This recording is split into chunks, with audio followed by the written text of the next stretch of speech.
Welcome to the Hole in the Wall Business Podcast with Bill and James. I'm James Groves, and along with my business partner, Bill Dement, we want to share our journey as small business owners with you. As owners of Hole in the Wall Drywall Repair, we will attempt to peel back the curtain of owning a small business in the trade service industry and talk about the many adventures of owning a small business. Hey there, Bill. Hey, good morning, James. How's it going? Doing all right. You know what? We're going to be talking about something that affects all businesses today, particularly in the home service industry. Yes. And it's the topic of having to warranty repair work, having to revisit a job. And we actually have a blog post coming out soon called The Domino Effect. The Domino Effect. Unraveling the consequences. And there are true consequences to it. And so that's today's podcast. We're going to be talking about what those are. And let me introduce our general manager here for Orlando. We'll welcome back GM for Orlando, Mike Elliott. Hold on, applause coming. There you go. Hey, Mike. There it is. Thanks for sitting in today. Hello, hello. Thank you for having me back. We're talking about workmanship, and we're really going to get kind of drywall-y a little bit today, but this will echo out to all small businesses, especially in the trades. Yeah, and we really wanted to have Mike in on this week because he is someone who deals with it at arm's length. I mean, up close and personal.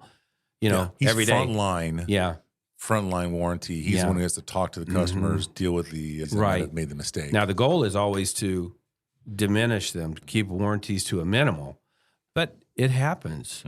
And despite our best efforts, and we did have a good push last year where we really pulled back the quantity of warranties that we had, and we're in actually really good shape. But boy, it's a fight you can never stop fighting, really. Well, you're always trying to find a topic that's really relevant to the small business owner. And to me, everyone deals with, I mean, if you're a granite layer, occasionally you have a cracked countertop. I mean, it just happens to everybody. Yes. And I mean, there's no reason to kind of sugarcoat business is messy, right? Yeah, it's just the cost of doing business. It's going to happen. Yeah. Yeah. But to isolate what is the problem, to figure out, why it is such an issue. Because if you're an hourly employee, you don't know why. It's okay. I'll just come back and do it tomorrow. Yeah. So I think this is kind of a fun little topic for us to kind of talk about. Well, let's just jump right in. Yeah. Let's talk about the cost of it first, because there are really, truly a cost to the company and to the employee when you have a warranty, job. I used to work for a guy 40 years ago who would say, seems like there's never time to do the job right the first time, but we always could find the time to go back and do it again. Right. And that's a real poignant question when you start thinking about why wasn't the job done right the first time? Well, you have the driving that we call windshield time when you're literally driving to and from the job site the first time. Yeah. And God forbid it's a half an hour away from your home base. Now you got to go back and do it again. So just in driving, fuel, wear and tear on vehicles alone, there's a cost. Plus, potentially you're paying the customer or the employee an hourly rate. If you're an owner operator, you're now eating that time. Right. Because time is money, right? Yeah, that's right. And nothing's more frustrating to management than to pay for a job. So we supply the truck, the gas for the vehicle. We provide the job lead. We provide the materials. We pay the employee their time to go out and do the job, and then the job is not successful. Now, all of that has to be repeated, and this thing just goes layers, because the first layer is the job wasn't done right. Right. So now we have to pay all of those same expenses twice, because I now need a truck and fuel, the employee's time, another set of materials to go back out and do the job again. Now, the unseen thing, the unthought about thing is that instead of going out and doing that job a second time, that employee could have been assigned to another profitable job elsewhere. Right. And that's a real, true cost to the company to have to do that. Right. And having a company that honors their work is important. There's a lot of handymen. There's a lot of small people out there that they're kind of fly by night. I mean, during hurricanes, roofing companies are hard to get a hold of. And so being somebody of, above reproach, that actually honors their work is important, which is why at Hole in the Wall, we have a 1-year warranty This gives time for things to settle, gives time for the homeowner to kind of go, I really don't like the way that looks. Yeah. Or a potential issue that doesn't show up within the first 30 days kind of rears its ugly head, right? Yes. So there's another cost, and I'm going to have Mike address this briefly because, again, this is something he deals with every day. The cost of his additional time having to reschedule when he could have scheduled a profit-making job. He's now rescheduling and shuffling a schedule. Talk about that a little bit, Mike. Yeah, well, absolutely. I mean, customer satisfaction is always our number one goal. So if somebody calls in and they've had an issue with something that we have done in their home, that kind of takes priority over making, I call it, new money. Right. So as you said, we do move things out of the way. We'd have to take that lead out of a revenue earning job for that day. And it's quite inconvenient on many levels. It affects morale. It affects the person who has to go back and do that warranty as well, because we do track everybody's numbers and what they're doing. So that kind of puts them at a little bit of a deficit compared to where they would be. It's just all around negative. Right. Yeah. And I mean, I like the cost aspect of this because obviously it's cost is money, but it costs us the company's reputation. Oh, absolutely. Sure, money is a big deal, but I'll tell you what's really as much, if not more, a big deal is the fact that our reputation is at stake. Right. So if we have subpar work or there's an issue that requires warranty work, Yeah, your brand is going to take a ding. our brand is stained, right? Yeah. And then, so you have this stain on your brand, your image. We work really hard as business owners, no matter what business you're in, Yeah. to make sure that you have a really good brand and a good look and a good reputation. We struggle for reviews. We try, and then all of a sudden it just takes one or two bad, Yeah. bad players out there, bad reviews, bad jobs to kind of put a chink in that armor, ding your reputation. Well, I'm going to toot our horn a little bit. Over the years, we have actually done a really good job of collecting positive reviews, addressing customer issues in a timely, professional manner, and making sure that we make it right for them. Mistakes are going to happen, and they do cost, but we have done everything we can to minimize them. And when they do pop up, we do our very best to make sure that we're addressing it. Yeah, and that's because you hire a company that's got some integrity with Right. them. Yeah. So to me, the next thing on the list is you're going to have a loss of trust. I mean, the customer has hired you because they trust you. They've seen your reviews. They've been to your website. They trust you, and they feel like they have a feel for who you are. And so they have an expectation when you come out to do the job. Right. And the last thing we want to do is not meet that customer's expectation. Yeah. So It's the trusting is important. And it was funny is not only is it the company's reputation on the line, but to me, it's the technician's reputations on the line. absolutely. If you look at our reviews, you will see a lot of reviews with our technicians' names in the actual review. And we actually had a technician one time that was kind of mouthing off one day. And I'm like, I want you to understand that we reward you for good reviews. We give them bonuses. We give them all kinds of adulations for having a good review. And that's the best thing you can do as an employee to get that recognition and that positive feedback from us as owners. Right. Is to get a good review, to get the customer, whether it's in writing or someone just calls them and says, you know what, that guy was a really good guy. Yeah. Right? Those are great. But if that review says, hey, this worker was not good. This worker did subpar work. Yeah. He was lazy. He was on his phone. He was smoking. He took his shirt off, whatever that ding is. Yes. And I looked at him and said, so you could have 20 great 5-star reviews, but all of a sudden you have 1 or 2 reviews that say that your name is not a good worker. Yeah. And all of a sudden it changes things a little bit for you. Yeah, and it's almost a sense that one negative review is more powerful in the eyes of a consumer than 10 positive reviews. Not always. Yeah. And I'm going to pause here for just a second to say that one of the great review getters we've ever had is in the studio today, Mike Elliott. Tell us a little bit about how you did that, Mike. Well, you only ask for a review after a job well done. Only when you are 100% confident that you have given the customer what they paid for, are you then entitled to ask for a warranty. It's very important to make sure that you have fulfilled your end of the deal. Right. As you said, or as James said, we do very well in how we respond and react to these situations when they do arise. So damage control is important. However, no matter how well you respond to that, a person who has a positive experience is going to tell maybe 3 to 5 people. Somebody that has a negative experience may tell 24. Yeah. And so no matter how well you respond to it, it still happened, and it's going to be in that consumer's mind moving forward. So it lowers your chances of future business with them.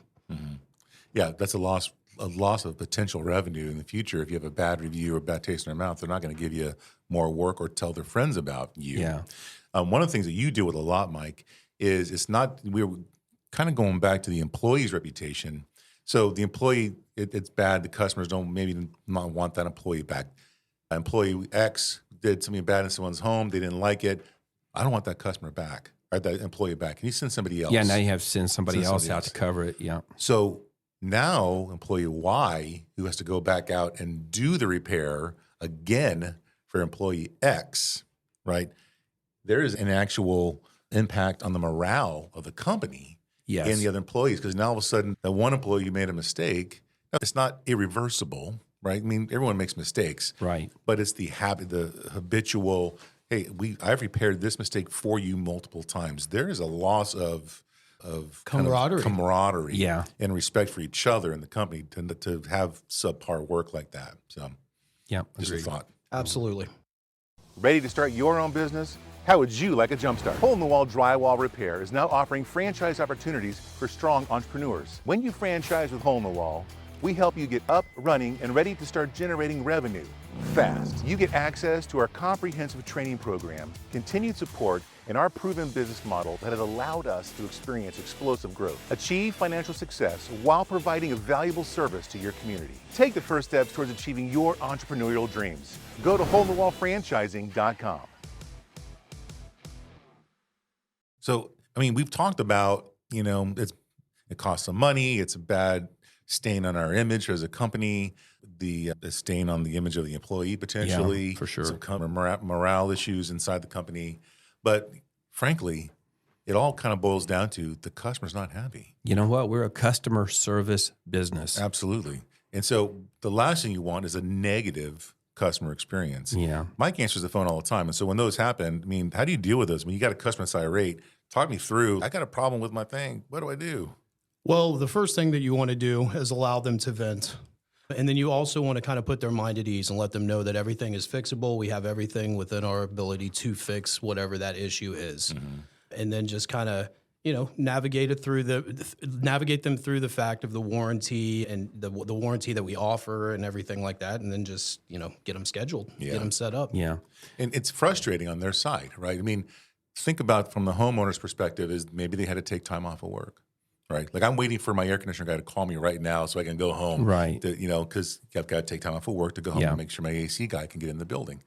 And it's frustrating because, I've already done this once. I've already taken time off of work once. Now, I got to come back. I'd maybe use more PTO or maybe have to arrange for someone to come and let you in. Yeah. It's a time suck and it's frustrating on their part. Yeah. As well. Plus, that job that we do, that's like a promise. And it's almost like a broken promise. And so how we fix that is we just make it right. And we do your best. I mean, Mike, I hear you dance on the phone with the customers a lot just to get them to, it's all fixable. We'll get you taken care of. You know what? I got my best employee going to come out there. We apologize for that. Yeah. And we just make it right for them because you can stumble, but then you can pop out of it even better than you were before. Yeah. De-escalate the situation. Yeah. Well, but even at that, sometimes that's not enough. If your technician hasn't done the job right, they might have had another contractor coming in scheduled behind you. Now they have a ripple effect. They have to pause everything. What if they had a party? This has happened to me. Not that I had a problem with it, but people have hired me saying, I need to make sure you can be done by Tuesday because Wednesday's Thanksgiving and I got 45 people coming. Yeah. Or you need to be out and done. And closing on my house and I need to have this taken care of right away. So sometimes just being able, it's not enough just to say, I'm really sorry we didn't get it done right and we're going to make it right. Well, sometimes you just can't because that time is already come and gone, but you do the best you can offer the next best thing. Yeah, it's all about customer service. I mean, without our customers, we're nothing. Yeah. And so you move whatever mountains you can to accommodate that customer at that point because, that's true. in all honesty, you're responsible for the situation at hand. Yeah. Well, you never want to break a promise to a customer. And we really do a pretty good job of not doing that. Yeah. But we do so many jobs a year that it does happen occasionally. Yeah, it does. But again, you can even make a mistake in a marriage or relationship, but it's how you overcome that. You can sit back and pout. You can sit back and be defensive, or you can work through the issue and get the job done. Face it head on and just do the best you can to make it right, like Mike said. Yeah, and listen, we've had some doozies over the years. I don't want to dig up a whole lot of bad memories, but we've had a couple of big ouches in the past, which has allowed us to kind of talk about it now with a little more levity because, wow, remember that job? Boy, we lost our shirt on that job. But in the moment, it's crippling. As a company, Yeah. I mean, the morale of the company. Oh man, we had one big job. We ended up having to give money back to the customer. It was really early hole in the wall days. We've certainly paid for our education. Absolutely, we definitely paid for that education. But in the end, the homeowner they didn't leave us a negative review. In the end, they were saying, you know what, you guys did your best. You gave us some credit. Yeah, what is it Disney calls that? It's a customer rescue or something like that. I've heard Mary, who had 15 years at Disney. Yeah. It's called a customer rescue or something where the situation was going off the rails, but you've been able to retrieve it. Right. Yeah. So, I mean, that's pretty important to making sure that we do that. So curious though, I mean, what actually makes a warranty? I mean, why are there warranties in the first place? I mean, these are some things we tackle as leadership in the company. Yeah. The three of us sit around the lunch table a lot talking about, why did this happen? So a customer calls in and from the very basic, the texture on the wall doesn't match the existing texture, right? And we hear that once in a while. It happens occasionally. So what is that issue? Why was that? Why did it happen? Well, I put a little bit of thought into why these happen. Yeah. And I think in the instance you're talking about with the poor texture, I think there are one or two things going on there. Maybe it was poor training. Maybe that technician wasn't shown how to do it in the first place. That's on management, okay?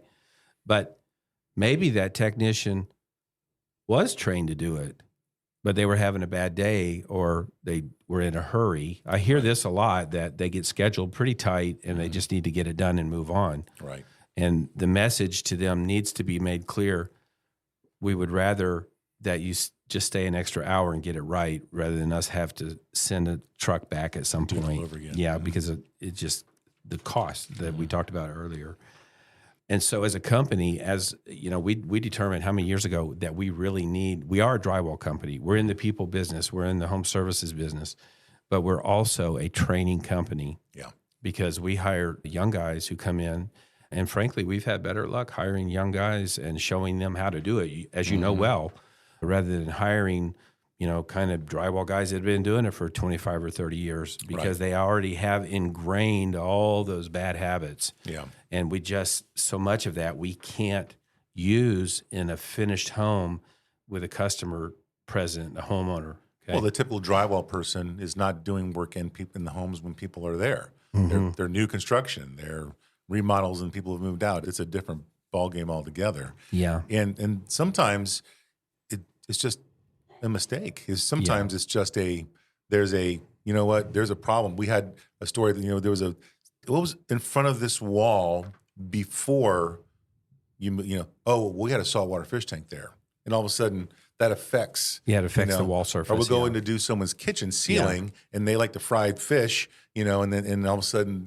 they don't realize there's a residue of oil on the ceiling. So then we have to attack that and tackle that something different. So sometimes things just do happen. Right. But recovering it is the issue. So let's talk a second about what's the fix then for poor training. Okay. So retraining. We're a training company, right? And we're always upping our game. Let's be a better training company. Let's make it more important as we go forward. And concerning the subpar or shoddy or poor workmanship that you might get from an employee on a given day, it's retraining there. Okay. That's kind of the fix. And sometimes you just can't get an employee on board with that. In that case, after several attempts, then we're going to help them find the exit because by necessity, we have to have employees who can be trained, who can do it our way, And if they can't, at the end of the day, they just need to be working elsewhere. Yeah, they have to align with our way of thinking and doing Yeah, that's things. a really good way to put it. Yeah. Yeah. But our culture of accountability is not a negative, right? It's only a negative if you take it offensively. We've had employees in the past, and I just told the story on Monday with our crew meeting, all right. So this one employee, you take the drywall when you're doing a flood cut, right? You're at the very bottom of the floor, and you'd lift it off the ground with that 1/2 inch, right? So there's that little gap right there. Yeah. So this one employee wasn't doing that, and someone said, "Listen, you're touching the ground with the drywall. That's not right. That's going to wick up water." Yeah. Right. So if water on the floor is going to wick it up, and instead of him taking that feedback, because it's not really criticism, it's just feedback. We're just there to help each other out for the good of the company. He got really upset. He said, "Well, you don't tell me what to do." He took it the wrong way. He took it like I was an insult. Someone was insulting him. Yeah. But we have a culture of accountability here that it's okay to do something wrong, but let's work on fixing it. Let's hold you accountable for that fix. Because in the end, it's going to make you a better employee. It's going to make our customers more happy. It's going to make us some more money down the road, right? Yeah, true. So being able to kind of isolate that, say, listen, hey, here's a small tweak. It's not criticism, it's feedback. Constructive feedback is small tweak. Let's prep that a little bit different so you don't have to worry about extra cleaning on the downside. Yeah. So, but that's where the training comes in. Mm-hmm. Yeah, and that goes all the way from the bottom to the top. I mean, you have to be willing to grow and educate all along the way. If you stop growing and developing, then you're essentially dead in the water. Yeah. And so it's all about finding people that can align with that way of thinking.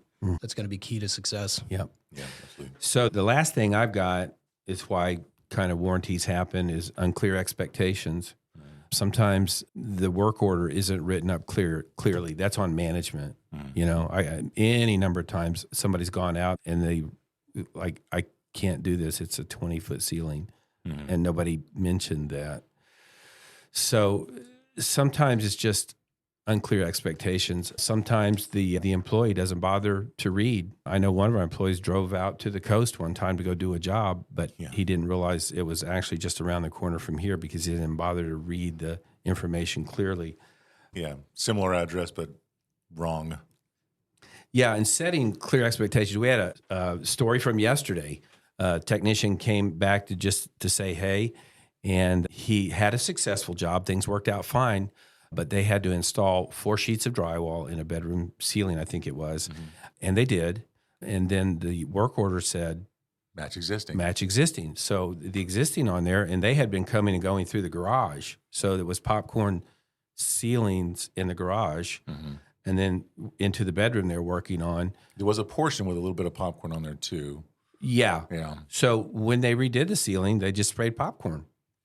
To match existing. And then the guy pops in, he says, "Oh, you put popcorn on it?"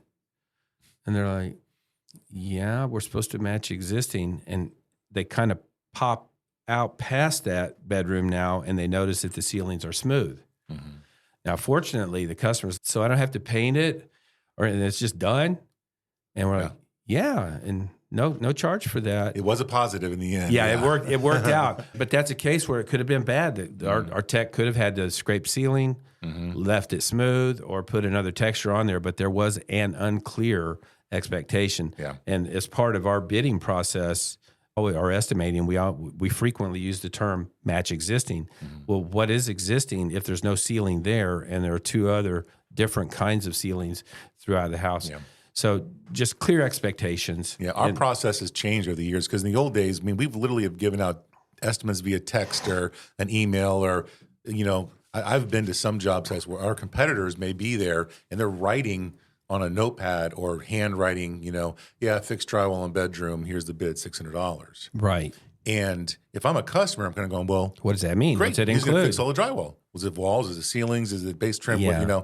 And so there have been multiple times years ago before we had all of our processes where you'll be like, oh, well, I thought you were going to do this, even though it wasn't written. So we've made a point to make sure that all of our estimates are in writing. They're very clear. They have very certain detailed, disclaimers. They're very detailed. And even then, there's still an issue because most of the time, customers don't read the entire estimate, unfortunately. Yeah. But that false expectation is there. The other time is a lot of times the customers may try to squeeze another one in, another repair in. Yes. And so, well, while you're here, could you just throw in another repair? that can happen as well. So unclear expectations, and I think management has to be careful to set clear expectations, and that's in the estimate, the expectations with the customer. That's management's job. But the employee has a part of this too, where we try to teach that tomorrow's job begins today. And that begins by looking at what is tomorrow's job, and you assess, well, it doesn't say how high the ceiling is. Well, maybe you ask the estimator or check with whoever created the estimate. If you're unclear or if you're having questions, that would be the time to discover them before. Look at the job photos in the system. Before you're loading your truck and, I'm going to Melbourne, I'm going, the Windermere, I'm going, it's a local. The technician has a responsibility to make sure that they understand. And then if they find something that's unclear, to press a little bit to say, I need a clarification on this item. Mm-hmm. So as we can see, there's a lot to it. So the ripple effect, the domino effect of a warranty issue is more than just, we just got to go back. It's not just a little job that went bad. This has affected management, the technician, the homeowner, the company's money. I mean, there's a lot of stuff wrapped up in that thing. Reputation, all kinds of stuff that's wrapped up into it. So our job is to mitigate as much as we can. Warranties will happen. We get it. But we actually measure our warranty rate, right, Mike? We actually calculate the warranties go back. And so that will help us as a company. It'll help us gauge the actual employees' rate, pay rate potentially. So we want to incentivize them. Do a good job because you're going to get more money, more bonuses, more raises, right? And fixing it allows us to not have bad reputations and to really just protect the homeowner's home. In their experience has to be positive. So it's important to do. I mean, that ripple effect is real. But I don't know, I'm pretty excited that we actually can hone it down. I hope that we help somebody out there that has a business that may have a different opinion of it. I'd love to hear their feedback. Throw it in the Facebook chat. When we post this on our Facebook account. Is there any experiences that you have had that you could tweak better? Anything that we could do better, we'd love to hear that as well. And one parting comment, as we talk about training or pressing in and doing more training, it's the equivalent of stopping to sharpen the saw. So if you can get your employees to do it better, you're going to lose today's productivity with that training. But for the future, you're going to have an employee that's been properly trained, has a correct mindset about how to approach the job. And you're gonna gain productivity. Yeah, it's true. We had 8 people training for 4 hours on Monday. Just to go over the basics. The process we built are 3 C's to cover complete clean. We spent 4 hours just prepping floors and toilets and towel bar holders and walls and just getting carpeted versus linoleum. Just to retrain, to video, just to make sure that it's ingrained in our employees' heads. I'll tell you what's exciting. The employees learned something from it, but even more exciting, the company learned something from it, and we benefited. It was a good experience all around. It's an investment in the future. Agreed. Absolutely. Well, great show, guys. Mike, hey, thanks for dropping in. Mike. And thanks for having me. Doing this topic with us. I know, it's awesome. I think it's an important one, and I think that this is one of those balls that we never take our eyes off of. Yep, agreed. Thanks, everyone, for listening. Have a great one. We'd like to thank you for listening to the Hole in the Wall Business Podcast with Bill and James. We'd love for you to join our Facebook group and keep the conversation going. If you'd like to learn more about us and our business, check us out at holeinthewall.com. If you'd like to learn more about how to start a Hole in the Wall franchise, go to holeinthewallfranchising.com.